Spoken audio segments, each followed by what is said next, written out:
안녕하세요. 오늘은 김문수 후보의 2025년 대선 공약, 보내주신 공식 자료랑 언론 보도들을 좀 깊이 들여다볼까 합니다. 네, 안녕하세요.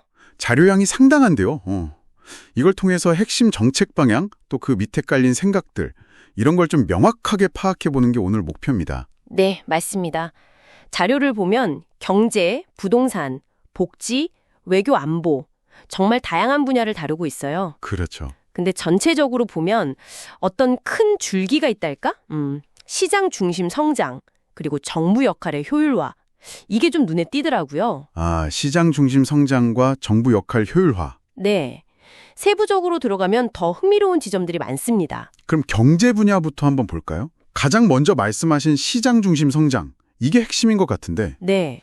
기업 규제를 풀고 외국인 투자를 유치하고 또 대기업이랑 중소벤처기업 상생 지원, 이런 내용들이죠. 맞아요.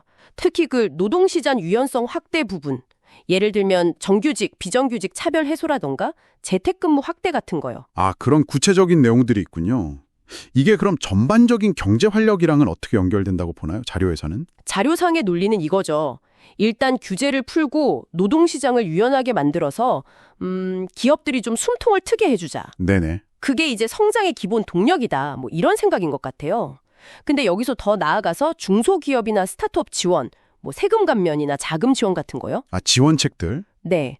그리고 자영업자나 소상공인 지원, 서민 금융 개선까지 언급하면서 약간 성장의 온기가 좀 퍼지게 하려는 그런 의도도 보입니다. 단순히 대기업만 보는 게 아니라 그렇죠. 경제 전반의 활력을 좀 목표로 삼는다는 거죠. 그리고 연금 개혁 의지도 밝혔는데 이것도 좀 지속 가능성을 생각한 포석 같고요. 경제랑 또 맞물려 돌아가는 게 부동산인데 이쪽 정책은 방향이 어떤가요? 자료 보니까 민간주도 공급 확대, 시장 자율성 존중, 이게 좀 눈에 띄던데요. 맞습니다. 분양가 상한제나 뭐 재건축 규제 완화와 같은 좀 시장 참여를 늘리려는 구체적인 방안들이 보이죠. 네. 공급 확대에 방점을 찍으면서도 동시에 또 1주택자나 무주택자 같은 실수요자들 있잖아요. 네, 실수요자 보호. 그분들을 위한 세금 혜택이나 대출 지원 확대, 이것도 약속하고 있어요. 그러니까 자료관 보면 이 두 가지, 공급 확대랑 실수요자 보호, 이걸 동시에 잡으려는 것 같아요.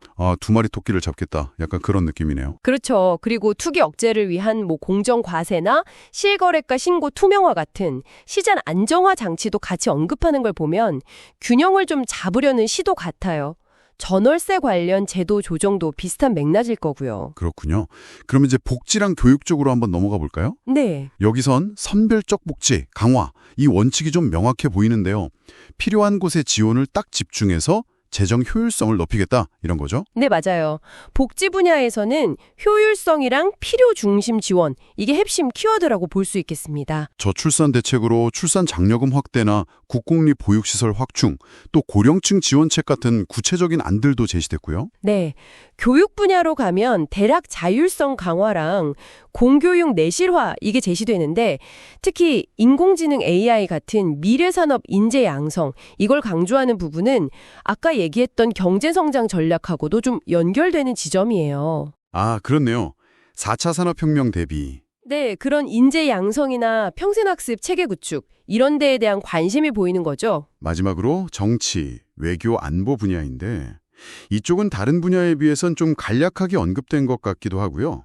그렇죠. 작은 정부 지향하면서 공공부문 혁신, 예를 들면 정부 조직 효율화나 공공기관 통폐합 같은 거요. 네, 그 기조가 정치 분야까지 이어지는 거죠. 그리고 법치주의 확립을 위한 사법검찰개혁이라든지 국회의원 특권 폐지 같은 정치개혁 의제도 있고요. 맞습니다. 외교 안보 쪽을 보면 일단 첨단 국방력 강화랑 한미동맹 이걸 중요하게 보고요. 전통적인 안보 강조군요. 네, 근데 동시에 실용주의 경제 외교를 내세우면서 글로벌 공급망 안정이나 해외 시장 개척 같은 어떤 경제적 이익 확보를 목표로 한다는 점이 좀 특징적이에요. 안보랑 경제를 같이 가져가겠다. 그렇죠.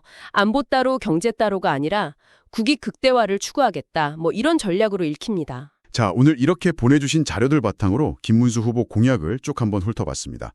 정리를 좀 해보자면 시장 기능 활성화랑 규제 완화로 성장을 추구하고 복지는 필요한 곳에 선별적으로 집중하고 정부는 효율화하고 외교 안보는 실용 노선을 택한다.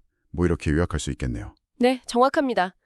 오늘 저희가 살펴본 건 어디까지나 발표된 계획이잖아요. 그렇죠. 계획이죠. 이 공약들이 그럼 실제로 서로 어떻게 영향을 주고받을지, 뭐 시너지가 날지, 아니면 혹시 상충되는 부분은 없을지, 또 실제 정책으로 만들어지는 과정에서 어떤 변화가 있을지, 이런 걸 계속 지켜보는 게 중요할 것 같습니다. 네, 맞습니다. 특히 이 계획들이 정말 우리 사회의 복잡한 문제들을 푸는데 얼마나 효과적일까?